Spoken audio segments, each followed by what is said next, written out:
ફલાહારનો પ્રસંગ પ્રભુ દ્વારકાધીશની ભૂમિની અંદર છેલ્લા 20 વર્ષ થઈ ગયા છે। આ ફલાહાર નિમિત્તે પ્રભુ અમને નિમિત્ત બનાવે છે અને આ પવિત્ર પ્રસંગે ભગવાનનો 5252મો જન્મદિવસ છે। એ નિમિત્તે સર્વ જગતના સનાતન ધર્મ પ્રેમીઓને જન્માષ્ટમીની શુભકામનાઓ આપું છું। ભગવાનના ચરણોમાં નતમસ્તકે વંદન કરી એમના જીવનની અંદર સુખ શાંતિ અને સમૃદ્ધિ વધે એટલે પ્રભુ દ્વારકાધીશના ચરણોમાં નતમસ્તકે વંદન કરી પ્રાર્થના કરું છું। ભગવાન દ્વારા અમને આવા સત્કાર્યો કરવાની પ્રેરણા આપે છે। કરતા હરતા એ જ છે, અમે તો નિમિત્ત માત્ર છીએ અને પ્રભુનો સદાય આભાર માનીએ તો ઓછો।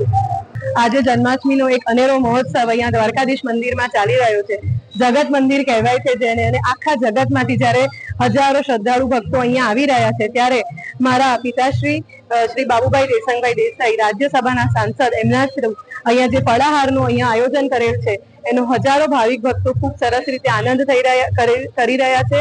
અને પ્રભુ દ્વારકાધીશે આ અનેરો લાવો જે એમના હસ્તક આપ્યો છે એના માટે પણ દ્વારકાધીશનો ખૂબ ખૂબ હું આભાર વ્યક્ત કરું છું।